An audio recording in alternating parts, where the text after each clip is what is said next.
नमस्कार सभी को। आज हम कक्षा 4 हिंदी का 14वां पाठ, जिसका नाम है मुफ्त ही मुफ्त। इस पाठ को हमने पढ़ा था तो हमने देखा कि यह एक गुजराती लोक कथा थी। इसमें एक गुजराती लोक कथा के बारे में आपको बताया गया है और जिसका पात्र है भीखूबाई। तो उसका मन नारियल खाने का करता है और वो बाजार, मंडी और नाव वाले के पास से होते हुए सीधा नारियल के बगीचे में पहुंच जाता है। भीखूबाई बहुत ही कंजूस आदमी था, ये भी हमने इस पाठ के अंतर्गत पढ़ा था। अब आज हम इस पाठ से संबंधित जो आपकी पुस्तक में दिए गए प्रश्न हैं उनके उत्तर देखेंगे। तो देखते हैं इनके प्रश्नों को।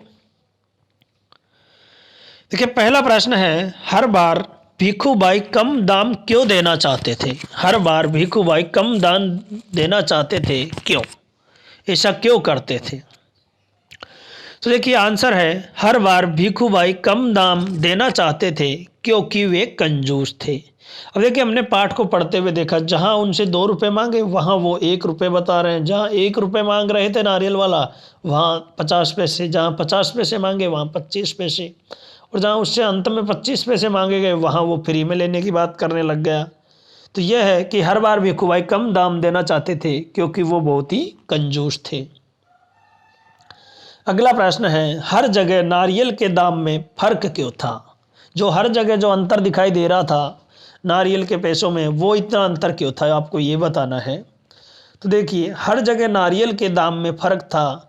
नारियल बिकने के लिए बगीचे से बाहर आता है तो उसमें अनेक लोगों का मेहनताना जुड़ जाता है। इस कारणवश नारियल के दाम में फर्क आने लगता है कि हमने देखा बगीचे में सस्ता था, नाव वाले के पास में और उससे महंगा, फिर मंडी में उससे ज़्यादा, फिर जब बाज़ार में आए तो उससे भी ज़्यादा था। तो वहाँ तक लाने में जो लोगों की मेहनत होती है उसके हिसाब से उसका रेट बढ़ता जाता है। अगला है, क्या भीखूबाई को नारियल सच में मुफ्त में ही मिला और क्यों? देखिए, इसका आंसर है, भीखूबाई को नारियल मुफ्त में नहीं मिला। उसके लिए उन्हें मेहनत और परेशानी दोनों उठानी पड़ी। हमने देखा था कि वो कितने परेशान हुए थे, कहाँ से कहाँ पहुँचे, और उसके बाद में फिर वो पेड़ से लटक जाते हैं। तो इस तरह मेहनत आना उसकी कीमत से कहीं ज़्यादा था। जो जितनी कीमत में वो बाज़ार से ले लेते उससे कहीं ज़्यादा उनकी मेहनत हो गई, और जो परेशान हुए वो अलग। तो उनको इसका अर्थ यही है कि वो नारियल उनको मुफ्त में नहीं मिला। अगला प्रश्न है, वे खेत में बूढ़े बरगद के नीचे बैठ गए। तुम्हारे विचार से कहानी में बरगद को बूढ़ा क्यों कहा गया होगा? देखिए, बरगद का पेड़ बहुत पुराना पेड़ था, इसलिए उसे बूढ़ा कहा गया होगा। यानी कि बहुत लंबे समय से था वो पेड़, इसीलिए उसे इस कहानी में बूढ़ा बरगद का पेड़ कहा गया है। आगे है, कहानी को पढ़कर तुम भीखूबाई के बारे में काफ़ी कुछ जान गए होंगे। भीखूबाई के बारे में कुछ बातें बताओ। अब देखिए, आप लोगों ने जब कहानी को हमने अच्छे तरीके से पढ़ा है तो आप सब लोग जान गए होंगे कि भीखूबाई कैसे आदमी थे और वो क्या चाहते थे। तो आप लोगों को यहाँ पर भीखूबाई के बारे में कुछ बातें बतानी है। अब एक बात आपके सामने यहाँ पर दी हुई है कि उन्हें खाने पीने का शौक़ था। अब इससे आगे भीखूबाई के बारे में आपको 4 बातें और लिखनी है यहाँ पर। तो देखते हैं। देखिए, उन्हें खाने पीने का शौक़ था, और फिर दूसरा वाक्य है, वो बहुत कंजूस थे, क्योंकि ये हमने देख चुके थे, वो बहुत कंजूस थे। अगला है, वो बहुत लालची थे। भीखूबाई लालची भी थे। वे बातें करने में चतुर थे। वह बातें करने में चतुर थे, यानी वो बातें करने में बहुत ही चतुर था। और अंतिम है हमारे पास, अधिक खुश होने पर वह होश खो देते थे। इसका परिणाम हमने देखा भी था। जब उनको 300 रुपये की बात सुनकर वो नारियल से लटके हुए थे तो उन्होंने अधिक खुशी की बात सुनकर अपने होश खो दिए थे और सीधा नीचे आकर गिरे थे वो। तो ये थी भीखूबाई की कुछ विशेषताएं। आगे है, देखिए, कहानी जैसे जैसे आगे बढ़ती है कुछ चीज़ें बढ़ती जाती है और कुछ चीज़ें घटती जाती है। तो बताओ इनका क्या हुआ, ये घटे या बढ़े? देखिए, कहानी जैसे जैसे आगे बढ़ी तो कुछ चीज़ें तो बढ़ी थी और कुछ चीज़ें घटी थी। तो नीचे कुछ चीज़ें दी हुई है, उनमें आपको बताना है कि क्या घटी और क्या बढ़ी। देखिए, 4 चीज़ें हैं, नारियल का दाम, भीखूबाई का लालच, रास्ते की लंबाई और भीखूबाई की थकान।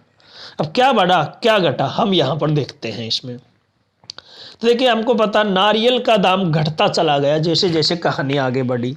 बाजार में 2, मंडी में 1, नाव वाले के पास 50 पैसे और जो नारियल का बगीचा था उसमें 25 पैसे का नारियल हो गया। अर्थात नारियल का दाम तो घटता हुआ जा रहा है आगे। और देखिए फिर दूसरा है भीखूबाई का लालच, ये बढ़ता चला गया। जैसे जैसे आगे बढ़ते गए भीखूबाई का लालच बढ़ता चला जा रहा है। और रास्ते की लंबाई, अब देखिए जब ज़्यादा दूर हम जाएंगे तो रास्ते की लंबाई भी बढ़ती चली जाएगी। और अंतिम है भीखूबाई की थकान। तो देखिए भीखूबाई की थकान भी बढ़ती चली जा रही है जैसे जैसे कहानी आगे बढ़ते जा रही है। देखिए अगला है शब्दों की बात यहाँ पर की हुई है। देखिए बीच में कुछ प्रश्न थे वो आपको ही करने हैं यहाँ पर, उससे आगे हैं उसमें आपको देखिए एक प्रश्न है उसमें जो कि कहानी में नारियल वाला और भीखूबाई की बातचीत को फिर से पढ़ो और इसे अपने घर की बोली में लिखो। तो उसको देखिए आपको घर की भाषा में, अपनी घर की भाषा में उस कहानी को वहाँ पर लिखना है। बुक में आपके लिए उस जगह स्पेस दिया हुआ है तो वो आपको ही कंप्लीट करना है। अब यहाँ पर देखते हैं हम, देखिए शब्दों की बात में शब्द लिखा हुआ है नाना नानी, पतीली पतीला। देखिए ऊपर दिए गए उदाहरणों की मदद से नीचे दी गई जगह में सही शब्द लिखो। अब देखिए यहाँ पर क्या किया हुआ है, नाना को नानी, पतीली का पतीला, तो क्या हुआ है लिंग परिवर्तन हुआ है। हमने अच्छी तरीके से पहले पढ़ा भी था, यहाँ पर लिंग को बदला गया है इनका। तो कुछ शब्द और दिए गए हैं वो आपको यहाँ पर चेंज करके लिखने हैं। इसी आधार पर आपको लिखना है काकी काका का, मालिन का, मटका का, दर्जी का, टोकरी का और गद्दा का। इनका भी ऊपर दिए गए आधार पर ही लिंग परिवर्तन करके आपको लिखना है। तो देखते हैं इनको। देखिए काका का होगा काकी, काका शब्द का हो गया काकी, दर्जी का हो गया दर्जिन, मालिन का हो गया माली, टोकरी का हुआ टोकरा, मटका का हुआ मटकी और गद्दा का हुआ गद्दी। तो ये कुछ शब्द थे जिनको हमको लिंग परिवर्तन करके यहाँ पर लिखने थे। अब देखिए इससे आगे वाला प्रश्न, देखिए कहानी में नारियल वाले और भीखूबाई की बातचीत को फिर से पढ़ो और इसे अपने घर की बोली में लिखो। ये अभी मैंने आपको कुछ देर पहले बताया था, इसको आप लोग घर वालों के साथ मिलकर आपको खुद को करना है। अगला प्रश्न है कि मंडी में कोलाहल फैला हुआ था, व्यापारियों की ऊंची ऊंची आवाज़ें गूंज रही थी। मंडी में देखिए जब भीखूबाई मंडी में पहुंचते हैं तो वहां पर वो देखते हैं कि व्यापारी सभी ऊंची ऊंची आवाज़ में चिल्ला रहे थे।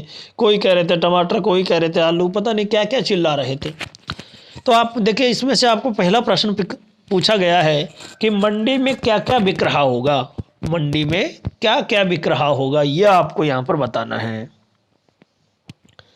तो देखिए मंडी में बिक रहा था आलू, प्याज, टमाटर, गाजर, बंद गोभी, फूल गोभी, बैंगन, सीताफल, पालक, लौकी, परवल, शलगम, भिंडी, करेला, टिंडा, मिर्च, लहसुन, अदरक, नींबू, केला, संतरा, अंगूर, सेब, चीकू, पपीता और अमरूद आदि सब चीज़ें हमें मंडी में बिकती हुई दिखाई देती है। और आप सब लोग भी जानते हो, आप कभी अपने मम्मी पापा के साथ जब मंडी में जाते हो तो हम देखते हैं सभी तरह की चीज़ें हमें मंडी में दिखाई देती है। देखिए इसी में अगला प्रश्न है आपके लिए, मंडी में तरह तरह की आवाज़ें सुनाई देती है, जैसे ताज़ा टमाटर 20 रुपये, 20 रुपया, 20 रुपया। तो मंडी में आपको और कैसी आवाज़ें सुनाई देती है।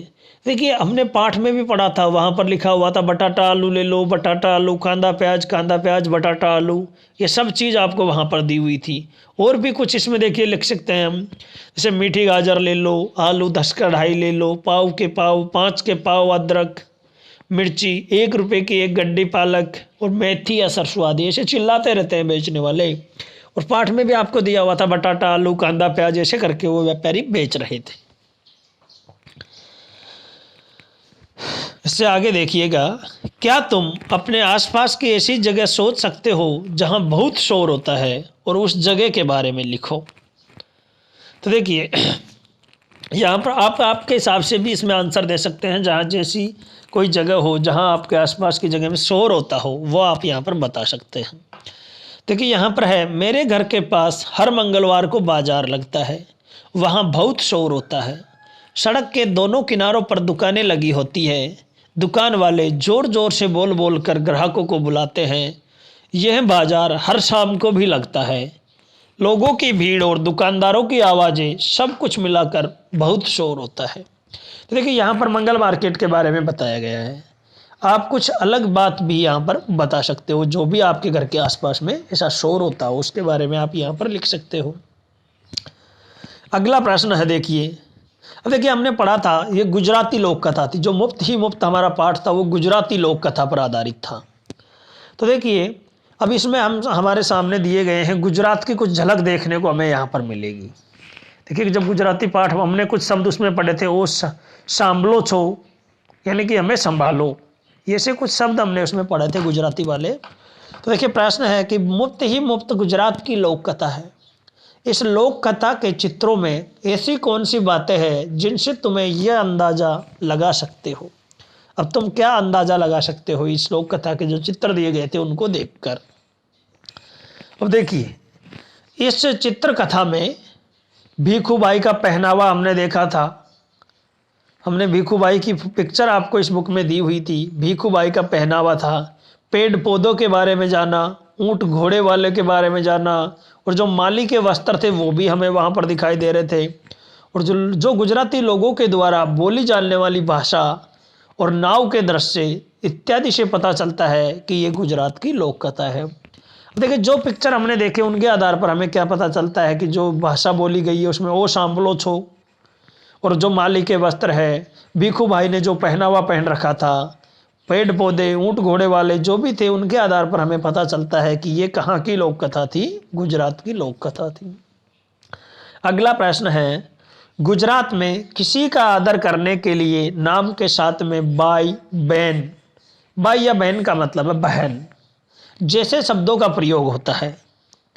अब तेलुगु में नाम के आगे गारू और हिंदी में जी जोड़ा जाता है। तेलुगु में नाम के आगे गारू और हिंदी में जी जोड़ा जाता है। अब तुम्हारी कक्षा में भी अलग अलग भाषा बोलने वाले बच्चे होंगे। पता करो और लिखो कि वे अपनी भाषा में किसी को आदर देने के लिए किन किन शब्दों का इस्तेमाल करते हैं। अब आपको यहाँ पर पता करना है कि आपकी कक्षा में कौन कौन सी भाषा बोलने वाले बच्चे हैं और वो किसी को आदर देने के लिए, किसी को रेस्पेक्ट करने के लिए किन किन शब्दों का वो यूज करते हैं, वो आपको यहाँ पर लिखना है। तो इन प्रश्नों को आपको खुद को करना है। जैसे देखिए आप खुद कीजिए, देखिए कुछ बच्चे कहेंगे बहन जी कहते हैं, सर कहते हैं, महाशय कहते हैं, श्रीमान जी कहते हैं, साहब, भाई साहब, भैया जी, मैडम आदि शब्दों का इस्तेमाल करते हैं। लेकिन आप भी कुछ इसमें कीजिएगा, अपने साथियों से बातचीत करने के बाद में आपको इस चीज़ का सही पता चलेगा। तो ये था हमारा मुफ्त ही मुफ्त के प्रश्न उत्तर। धन्यवाद सभी को।